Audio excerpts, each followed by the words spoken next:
Hey, what is up everybody? Thank you so much for tuning into another one of my videos. And in today's video, we're going to be talking about the Medium article that MM Finance posted today and yesterday and how I'm handling my Savannah and Mshare investments in Savannah Finance. However, before we jump into the video, it would be very appreciated if you guys could like the video and subscribe, and make sure you hit that bell notification so that you are notified of all these videos, as they are very time sensitive. Now, right off the bat, guys, we could see that the Medium article that was posted today is in regards to addressing community concerns and ecosystem fine-tuning. Now, I do think the ecosystem fine-tuning element of it was very overdue, and I'm happy that they are getting to work on it. Now, the beginning part of the Medium article actually talks about this Reddit post, which I will have linked down below as well, which talks about the personal take on events and existing tokenomics. It is visible here that they clarified that this community piece critique discussion is truly a masterclass in what our team has believed in all along: the power of the educated masses, bringing forth fruitful discussion, the pinnacle of what DeFi should stand for, and us devs are but simply a vessel to execute the knowledge of the common masses. So that is essentially what the Reddit thread is about. It's a community piece critique discussion that goes into depth in regards to the existing tokenomics and events. And as such, this is very helpful to the MM Finance team because of the fact that they can definitely take knowledge and from other educated individuals. Now, as you guys can see, they are addressing concerns here below. So right at the bottom here, they're talking about how MM Finance is not a token, but it is an ecosystem. And this is very important to understand. MM Finance is way more than the MMF token or the Savannah token or Mshare token or anything like that. It's an ecosystem that is trying to stay here for the long term.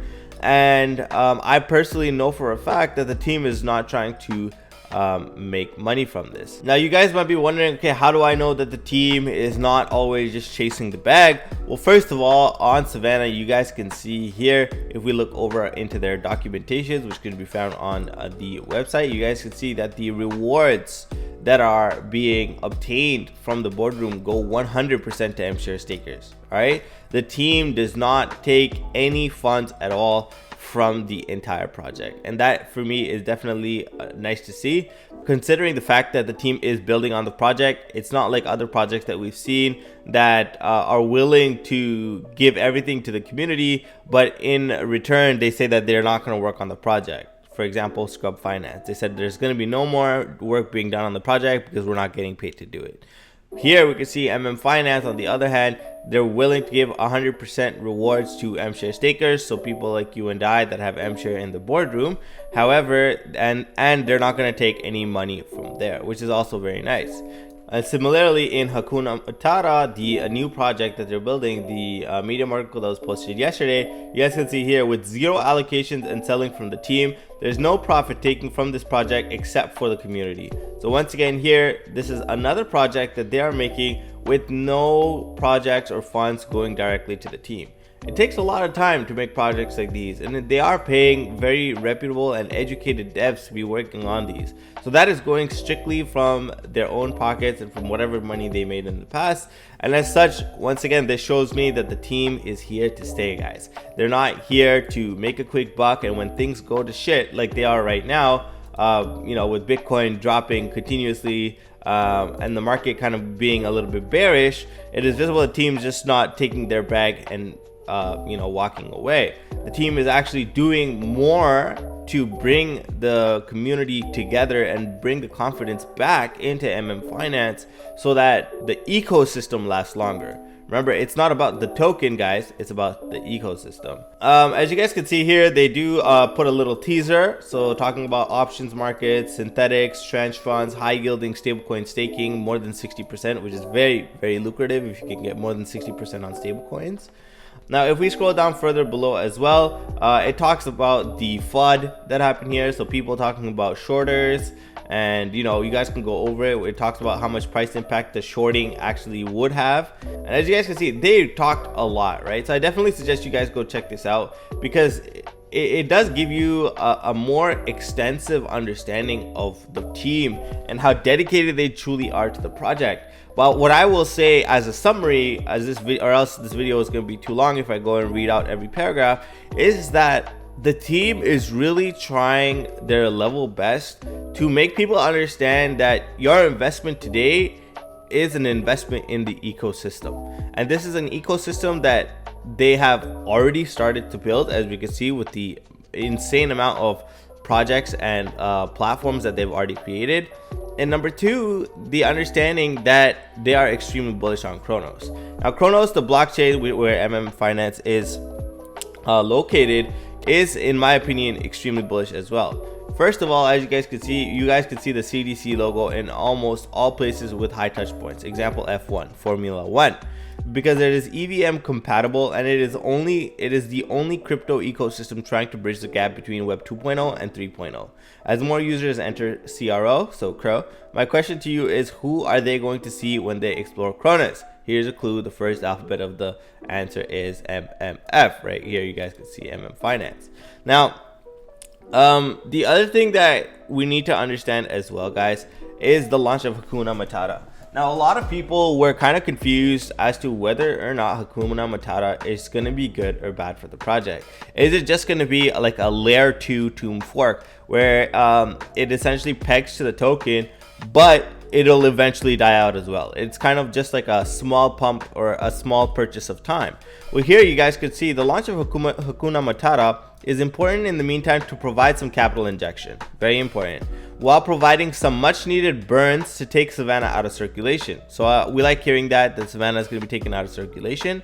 The purpose of such a launch is manifold, allowing our team time to prepare for the future utilities of Savannah, which we will share below. In our Telegram conversations, unofficial AMAs with our community, we have described the larger differences between Hakuna Matata and typical algo peg tokens. The most important aspect is that our team has carefully balanced the mathematical aspects of Hakuna Matata emissions to ensure a sustainable buy pressure on Savannah. This line right here is extremely important, right guys? The emissions in Hakuna Matata will ensure a sustainable buy pressure on Savannah while ensuring Hakuna Matata itself does not go out of peg. Now remember guys, Savannah was the first tomb fork that was created by Finance, and as such, as they are developing more and more, I definitely feel that when they do launch Hakuna Matata, the emissions are going to be a little bit more balanced so that not only Hakuna Matata can stay above peg, but so that it can also help Savannah. Now I'm sure you guys can understand that there is a lot of tricky calculations that need to be made in order to obtain such sustainability, and as such I do think it's going to be hard, but not something out of reach. As you guys can see down here in regards to the future plans, so the removal of MMG to be replaced with Savannah token, they're going to remove MMG as a whole.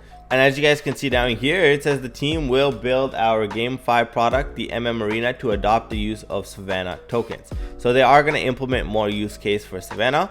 Furthermore, METF will focus on acquiring liquidity pairs for Savannah. So there will be METF Savannah LPs, which is also very good. And thirdly, as you guys can see here, they're discussing Mshare situations.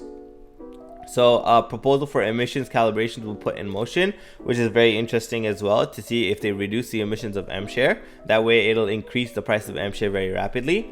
Number 4, our team is now working on new strategies for MMF money platform. These will provide strategies of varying risk levels to different users. With low risk, high yield strategies, we anticipate demand for MUSD to pick up. So that is in regards to Burrow and MUSD.